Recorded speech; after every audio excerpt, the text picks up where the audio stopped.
Kim Margin, Thank welcome you, Mark. to Business Insider. Thank you very much. You are the youngest mayor that we've ever had. Oh, well, a past mayor, I think we should. Laurie Marr might be looking over his shoulder and saying, did he come back? The youngest mayor of Gosford Council, wasn't Gosford City at that stage. Yeah, well, I tell you, when I was elected in 1980, and before that I was president of the Chamber of Commerce in when I was 21. And we were always arguing the toss with the council about one thing or another, you know. And then I had an old guy lived down the road, and he came down and saw me. He said, "Kim, you should stand for the council." And I was sort of a bit shocked when he suggested it.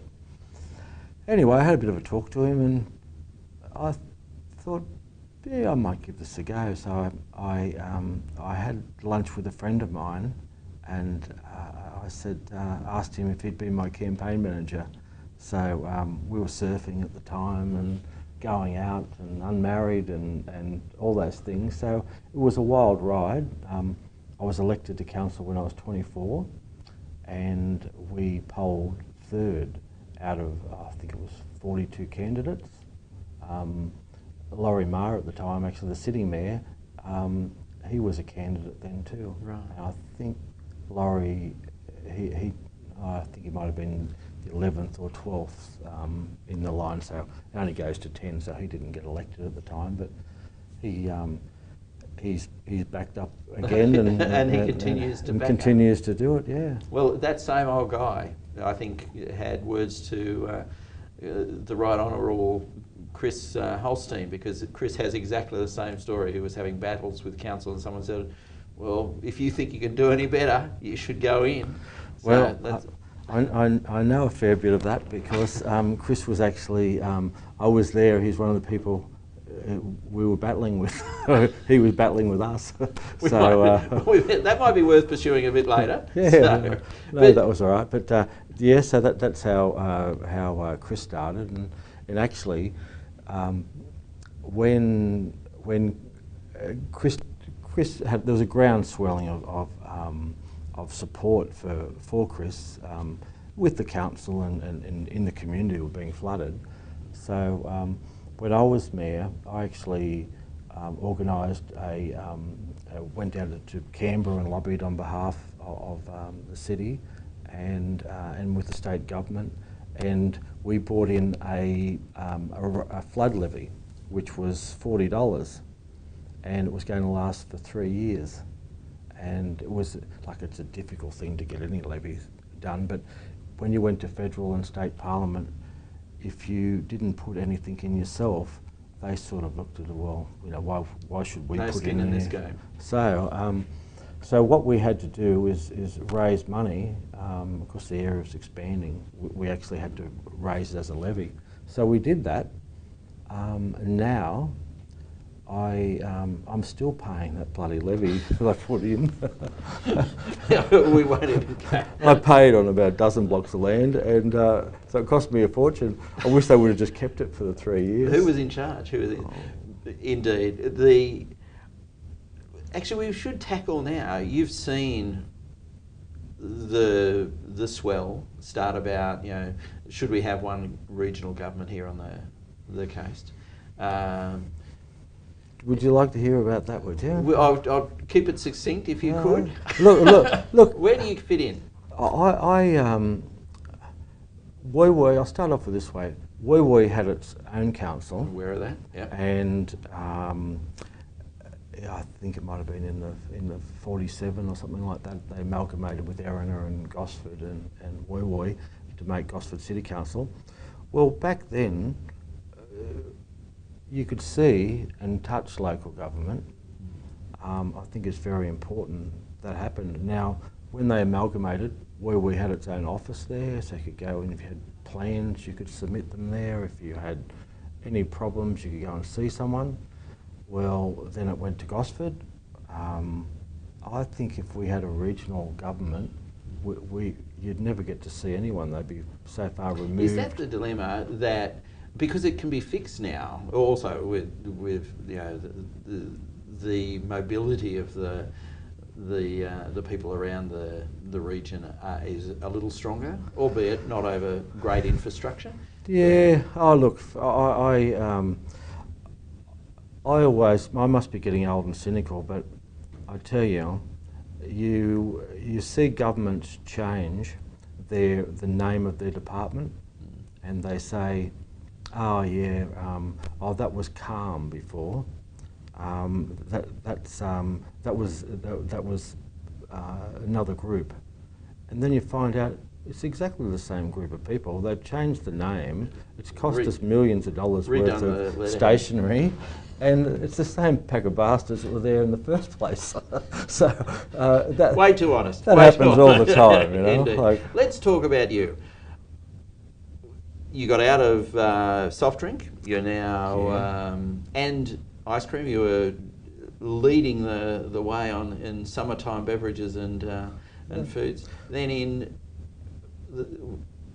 the recent past, you've become a farmer, an agriculturalist. Yeah. Well, my family, and I was I'm a fourth generation cordial maker. My family joined the other Margin family that was his brother here in Gosford, and he started in 1906. Right. And then he ran a soft drink business in Muswellbrook, and it was his wife's parents that had that soft drink. So it was Margins. So he brought the technology to. Yeah, and they bought out a soft drink company called J.J. Mullins, and we've still got a couple of the bottles. Wow. And J.J. Mullins had a soft drink business. He got sick. My great-grandfather's brother came down by horse and cart from Muswellbrook, and it took them 2 weeks. You could imagine it all piled up like the Beverly Hillbillies. There you go. I'm just I'm talking about accessibility of councils, but 2 weeks from Muswellbrook, that's a long trip. 2 weeks with everything piled up on the horse and cart. And they were, and at that point, that's called transfer of intellectual property. They had it all in the cart. Well, the business was existing here, so they, no doubt, they took bits and pieces, but they took over the business that had been closed for a few months because of ill health, and then started, and that was right up north of where the railway station is now. Right. The packing house used to be there on that street there. Yes. So when did your, I'm presuming your family then sold it to, it was a PepsiCo? Oh, no. Well, my great-grandfather and his brother ran the businesses. They started another business in Woy, where I live now, and they started that. They started and ran it as two brothers and two businesses, because in those days, Woy to Gosford, there was no road. You know, where we had, I think, about 17 ferries there. So we used to take the soft drinks down by horse and cart to the ferries, and they would deliver them to all the corner stores dotted around the district. They ran it till 1927, and then they each had about 4 or 5 sons and daughters each, and the collective was too big, so they separated. And I've still got the balance sheets at home. You know, one horse depreciated down to such and such, 2 wooden vats, all that sort of stuff. It makes for very interesting reading. Yeah. Wow. So how far through did the margins control margins? Oh well, in the end, we subcontracted our production through to Barry Margin, who actually had a big soft drink business next door, and he had a franchise that did Pepsi, and he had to manufacture Pepsi to their recipe. Yeah, of course, yeah, but we didn't have any franchises as such, except for our orange juice franchise, Orchie Orange Juice. So what we did is we subcontracted our production through to Barry. So we were family. We were major competitors. They were our main competition. We were their biggest customer. It was a very incestuous relationship. I love the phrase. Yeah. Your largest client is your biggest competitor, and you truly were theirs. Yeah. And we had a lot of time for Barry. He died a few years ago now, but he played a big part in the soft drink industry, and he played a big part in the community. And the soft drink business, it sort of has roots to all parts of the community, you know, from hotels to clubs to soccer clubs. Yeah. It sort is of something like very special about, and it is about refreshment, but it is about good times, isn't it? You defy anyone to have a soft drink and have a bad time. Yeah, well, every show, every soccer game, football game, netball game, rugby league game, any sort of festival, they all, you know, we were sort of a nucleus for that, and they'd get their soft drinks, and so would Barry. So we had sort of tentacles right through the community leading to us. So all the Lions clubs, Rotary clubs, all the service clubs, and back those days, everything used to be returnable bottles. So after every event, you know, you'd have to go out on a Sunday afternoon and pick up all your returnable bottles and bring them back. I may not be old enough, but I remember doing those collections to make, I won't even say threepence or sixpence, but it's not even worth publishing, we'll cut that out. The transition, you've obviously got property, but you love working, hence you... Yeah, well, I think work's is one of those things that you just got to do, so you might as well just got to get with the program and get into it. Yeah, I've always enjoyed so tell us the about soft drink part. That was good. And well, now it's moved on. I want to know about one of my staple products. Oh, mushrooms. Oh, well, we like your sort of talk there. Well, I was aware the abattoirs where we had been closed up for 7 years. I know the owners quite well. No one was utilising those cold rooms, so I had a bit of a talk with my wife about it and thought, you know, maybe we could have a go at a bit of an experiment to see how we'd go. And because we had our old ice cream factory, we had a similar sort of rooms that held a good temperature, and they were cold rooms, albeit small.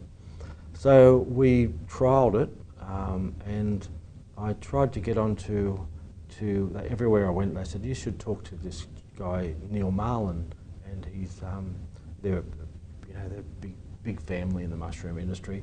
So I kept ringing this guy, and finally I thought, oh, he still hasn't rang me yet. So I rang him again, left a message, and after about 3 or 4 times, I thought, what's going on here? I rang the guy and he answered the phone. So I sort of gave him a bit of a blast actually, and said, you know, like, if you don't want to do business with me, just set me free. I'll go somewhere else, mate. You know? And anyway, he was very apologetic, and he said, look, I'm sorry, I was really, really busy, and now I know what he's talking about when he grows mushrooms.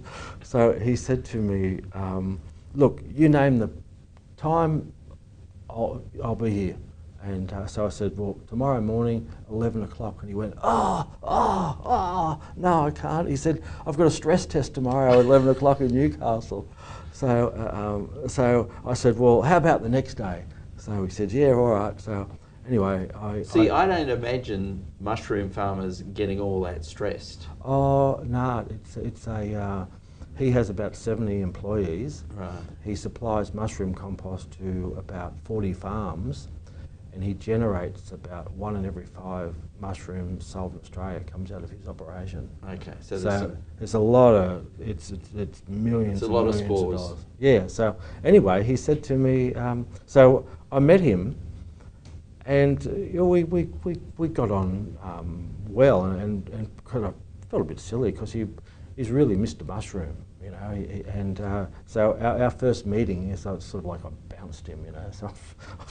So anyway, as a parting gesture, I said to him, have you got any information on how I should grow these? And at that point, he said, yeah, look, I've got all this information. He gave it to me, and we started growing them, and we've been friends ever since too. So they've been so how long very ago was helpful. This was about 2.5, 3 years ago. All right. And then we started off. We experimented. We had 20 blocks, which will produce 6 or 7 kilos a block over about a 2-month period. We're currently running about 1,200 blocks. And you buy those blocks in? We buy those in. The compost is made up and seeded with the mycelium, colonised in the block. We buy what they call phase 3. block. So they're all sort of ready to go. We cover them with peat moss, which is a big job. And then basically about 16, 17 days later, we've got mushrooms. We've got a lot of them. We sort of at the moment we would be picking anywhere between a ton and a quarter in that week that the mushrooms are going. Right. So it's a lot of work, and and my wife hates me because she helps me, or I help her. The kids help.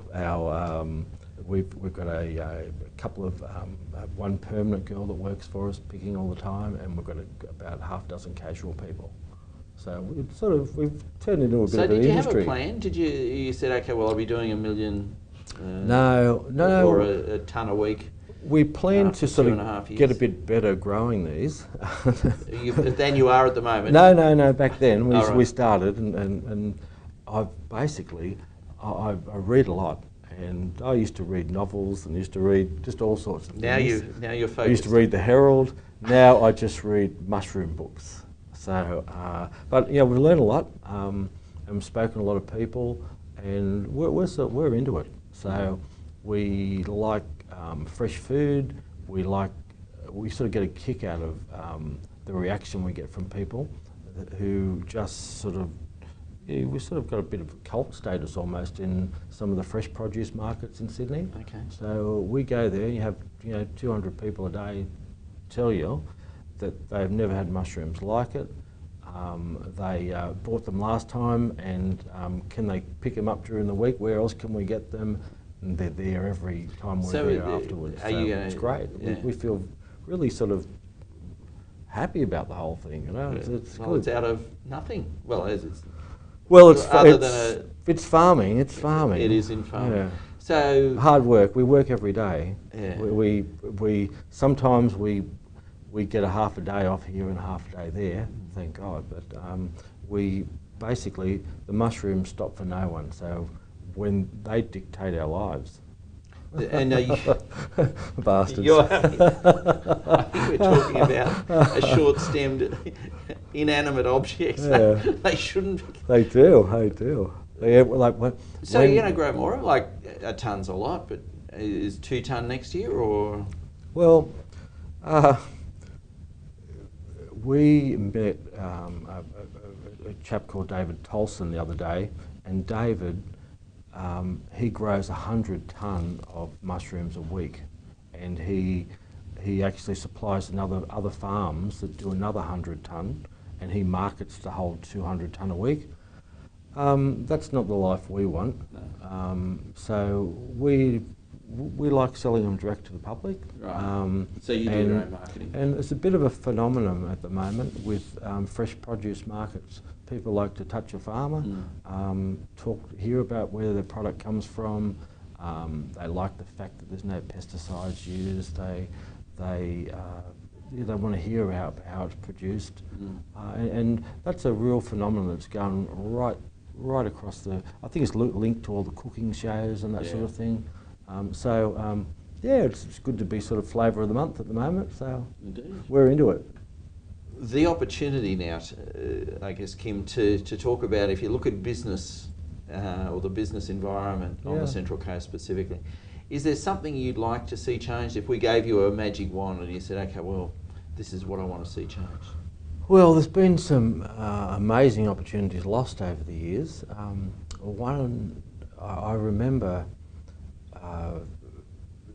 during the period that I was mayor, that we had a syndicate of people working to tie up all the land in Terrigal there on the flat, that's where the police station is, and that whole area. They call it the bowl. But yeah. Well, just from Campbell Street forward, and they were going to consolidate that whole area, which is a couple of acres, and they had a lot of money behind them, and they'd actually planned to do extensive underground car parking, and then shopping, and just to revitalise the whole place. And of course, that opportunity. They tied up all the options. They had it all together. The council had it, you know, sort of, it was certainly a good chance with the council, and then that recession happened, and of course that people couldn't, the developers couldn't hold any longer onto that, all those options, and the people wanted to get on with their lives, and it sort of all collapsed. So that would have been a tremendous opportunity for this area here. One of the, I sort of led the charge with Crown Plaza. At first there was like a 14-storey tower, which was, well, I sort of didn't mind that either actually. People sort of don't like the idea of the high rise.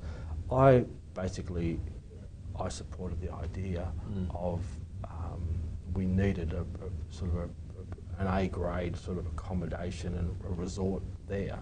So the tower idea was a bit slender and all the rest of it. I quite liked what we ended up with at the end, but you know, we sort of led that charge, and it was a great thing, something that was difficult, and looking back at it now, I sort of feel really quite proud that I was able to help in all that.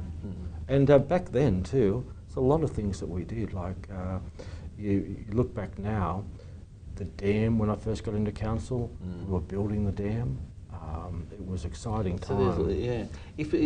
All the sewerage infrastructure. So what do you want to do if you're looking forward now and say, okay, well, we did the dam, you know, Crown Plaza, the water corporation. Well, I was actually chairman of the Joint Water Supply Committee for a while. But look, that dam, what we want is we want the thing to fill up.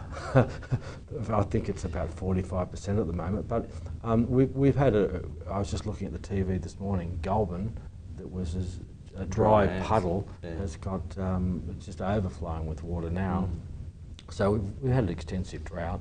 But as well as that, the coast is now about 3 times as big as so it's a lot more water's being used by the coast, so it's not going to fill up quite as big. But I'll be glad to see that dam fill up. And there's been lots of other things that you know, they're drawing water out of the ground in Wee and the Mardi return pipe, and we're getting it from Newcastle. But I'm not sure whether getting it. Do we still need it from Newcastle? Oh, look, I don't think we're getting it now, but it was a good solution. It was a solution. It was a solution. So it was a good backup. 4 generations. What do you think the coast is going to look like in 10 years' time? What in terms of population and employment? Well, the Department of Planning always makes their predictions with that, and they usually seem to be pretty spot on. They're talking about 400,000 people. Gosford, when I first, Gosford City, well, first of all, it was Gosford Shire, and I was actually had a stall selling soft drinks, because Don Leggett was the mayor at the time, and he rang me up and said, "Oh, Kim," he said, "someone's let me down. Can you come here, and we've got this festival for making of the city." And at that stage, some people were for a city, and some people were against a city. Fancy that on the Central Coast, divided. And I'll tell you a funny story. Don said, what we should do is say, we should call it the City of the Brisbane Waters, and everyone will say, no, we should call it Gosford City. And of course, he always wanted it to be called Gosford City. So the idea was floated, City of the Brisbane Waters. And of course it was howled down. We said, we don't want this here, we want it called Gosford City. It's more than one way to skin a cat. Yeah, it was. It's very clever, a little bit of politics, I thought. Yeah. But look, from at that time, it was 100. I was there. There was Don, when I was first in council, gave a plaque out to the 100,000th citizen. Well, I think in Gosford City now we're talking about 170,000. So it's been a big increase.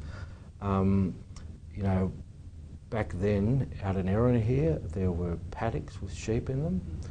Greenpoint, all those urban release areas of Greenpoint, Erina,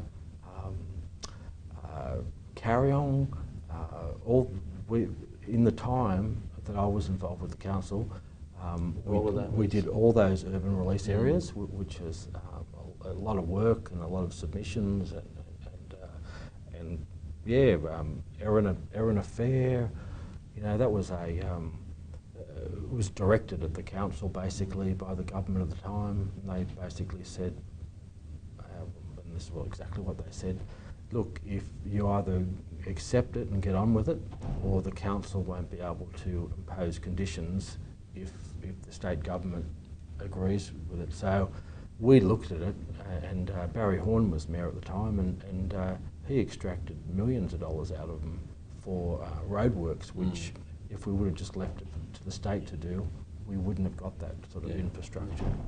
So that hurt a lot of established families in Gosford. I think one of the big regrets of the growth is places like even Wee. You know, you've got a lot of established families. You know, the bakers and the chemists and all that support the community and have their shop, and when they retire, they rent their shop out to the next person. That sort of thing. When all these new centres are built, you know, they're big centres. The town dies. I would have liked to have seen, I first got involved with the council with this in Wee. I would have liked to see them coordinate them so that they actually hang on to the town and they're not something that's just that bit too far to walk into the town. If you could get them on the edge of the town, but that sort of thing. They're coming back to life now too. It's been a... Sometimes, not always, you know. Edelong's struggling. Your miner's been going through an enormous growth phase. You know, Kincumber was okay because Kincumber didn't have much, so that was an urban release area with a planned shopping centre. Where's the next release for Gosford, do you think? Well, basically, there's no further releases for Gosford. So it's got to go up, I guess. Yes. If we want more population in Gosford, it's... Yes, well, they've got a consolidation plan that's they've been working on for a few years. I think it's about 2 years after the time when it was supposed to come out, but it's been very frustrating for the whole development industry. Yeah. Okay. Well, I think we've had a stroll through the past. Yeah, well, yeah, that's true. And you're keeping busy. I'm pleased you're keeping your wife busy. I think she's probably excited. Yeah, mushrooming around and get to those fresh produce markets. Indeed, indeed. indeed. That's good. So, Kim, thank you for your time. Yeah, thank you very much, Mark. Thank Good you. luck with the magazine. Thank you.